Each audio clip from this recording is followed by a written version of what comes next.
We get the knee up high, right? We want to be able to hold it. Now in this position, you can see that my foot is below the knee, all right, as I hold this position. My head is transferred back to where the weight is over the sole of the foot. You have to pick up your leg. Or, I don't care how you do it, but you have to get to this point. Pitchers do it like this, but it don't matter. You have to come to the stop. You have to stop. You have to stop.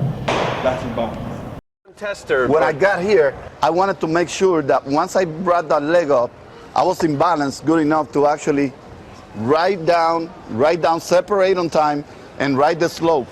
Great drill that you can do on flat ground, and then eventually you want to be able to do it on the balance beam. And this will ensure that your weight is on the ball of your foot and that you're keeping your weight back as you're leading out for the number 2 position. What I want you to do is just start with the jumping jack position, thumbs and index finger together, knee high.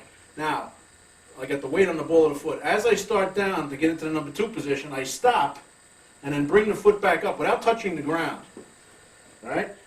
That takes some practice to get used to the balance. It's up, number 2, back up.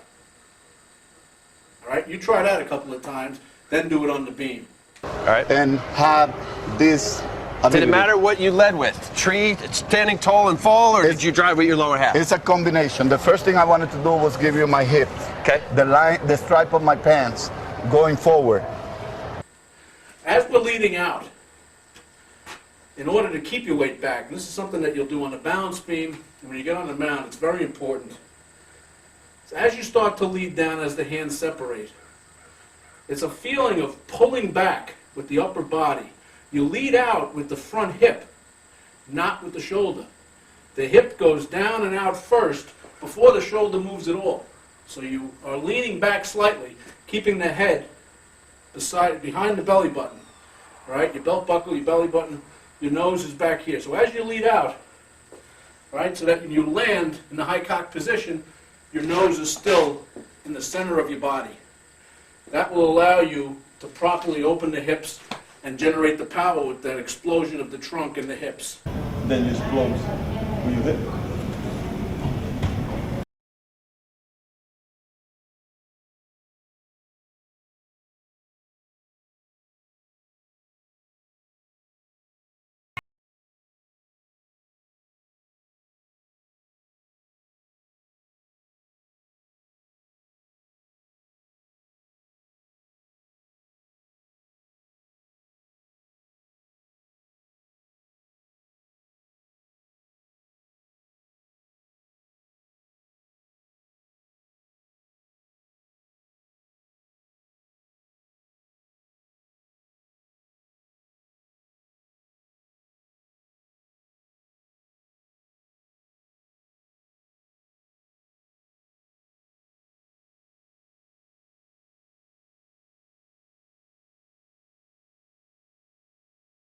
I wanted to use the inside of my feet, the inside of my knees, and this trunk area to stay inside, go, and then take off. And so therefore, that allowed all the transformation of my body to bear most of the whip and force and put less on my shoulder so that at throwing 94, 95, 95. So in other words, here's a drill that you don't see anymore, but putting it on a flat so I don't fall flat on my face. Go ahead. Is there was a sense that, you know, the 2x4 drill.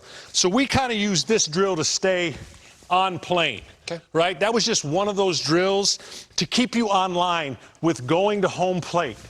Because if you stay on plane and use the right muscles, to stay under control. I like you that. stay under control. All right, here's an early drill that you can use on the balance beam. Take 2 baseballs. I like to put one in the palm of my hand, and that requires that I put a little bit of tension, a little firmness into the hand and the glove, which will be important. We'll see in a minute.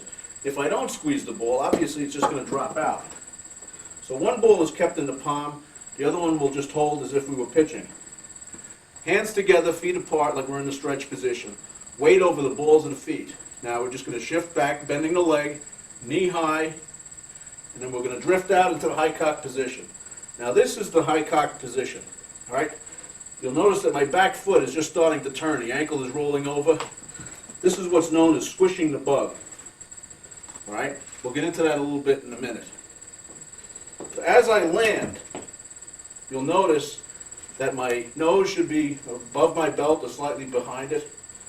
The front foot is pointed at the right-handed batter's box.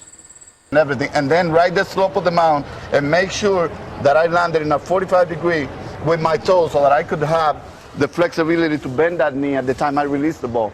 When you step on the rubber, you want to be, if anything, kind of across a little bit in a 45 degree angle. Once you land, you come from here, you want to keep all this in line. And then you go and you land in a 45 degree. Your cleats are designed to actually break the ground and keep you in line a little bit, and also square himself up like John says. Square off a little bit in a 45 degree angle.